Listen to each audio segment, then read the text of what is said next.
Hello বন্ধুরা, কেমন আছো তোমরা সবাই? আশা করি প্রত্যেকে ভীষণ ভালো আছো। আমিও ভীষণ ভালো আছি। আজকে থেকে চেষ্টা করব আমার চ্যানেলে একদমই রেগুলার হওয়ার।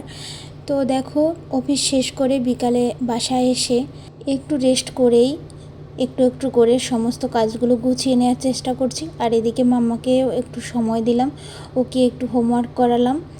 আর এদিকে টুকটাক করে আমি আমার কাজগুলো সেরে নিচ্ছি, যেহেতু সারাদিন মাম্মা আর ওর বাবা বাসায় ছিল, তো অনেকটাই এলোমেলো করে রেখেছে। এরা দুজন যদি বাসায় থাকে একদমই আর কাউকে লাগে না, বাসায় সম্পূর্ণ এলোমেলো করে রাখে। আর এদিকে দেখো প্রায় সন্ধ্যা হয়ে এসছে, আর আমি যা যা রান্না করব রাতের জন্য সব কিছু রেডি করে নিয়েছি। ফ্রিজ থেকে আজকে একটু হাঁসের মাংস বের করলাম। মামার বাবা বলল যে আজকে বাসমতি চালের সাদা ভাত করবা আর একটু হাঁসের মাংস কম ঝাল দিয়ে কষা করে রান্না করবা।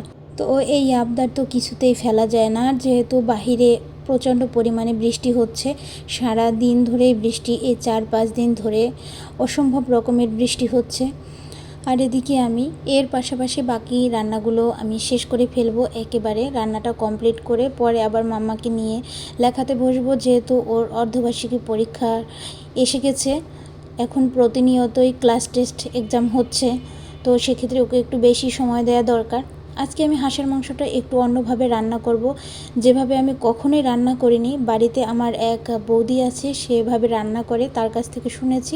তো শুনেই চিন্তা করলাম যে আমিও একবার এভাবে রান্না করি। সমস্ত মশলা, কাঁচা পেঁয়াজ সব কিছু দিয়ে একদম ভালো করে সরিষার তেল দিয়ে মাখিয়ে জাস্ট চুলায় হালকা জল দিয়ে বসিয়ে দেব। এভাবে মাংসটা কষাতে থাকবো, আর কষাতে কষাতে শেষ পর্যায়ে হালকা একটু নারকেলের দুধ দিয়ে আর সামান্য গরম জল দিয়ে 10 মিনিটের মতো রান্না করে নামিয়ে ফেলবো। এভাবে রান্না করলে নাকি হাঁসের মাংসটা খুব বেশি টেস্ট হয়। তো রান্না করলাম, আর এদিকে কাপড় চোপড় অনেকগুলো রয়েছে মাম্মার, আমার 2-3 দিন ধরেই ধুতে পারছি না, এগুলো সব রেখে দিয়েছি। আমি 1-2 দিন পর পর কাপড় চোপড় ধুই, প্রতিনিয়ত ধুই না, কারণ 1-2 দিন আমি জমিয়ে রাখি, দেখা যায় অনেক বেশি হয়, তারপরে আমি একদিন কষ্ট করি। তো রান্না কমপ্লিট হয়ে গেছে, তারপরে আমরা সবাই মিলে একসাথে ডাইনিং টেবিলে বসবো। তো মাম্মা বলতেছে যে মা, আজকে ডাইনিংয়ে বসবো না, আজকে বেডের উপরে একটা পাটি বিছিয়ে দাও, এখানে বসে আমরা সবাই একসাথে খাবো। সব কিছু শেষ করে একদম স্নান টান করে এসেছি, এখন ঘুমিয়ে যাব।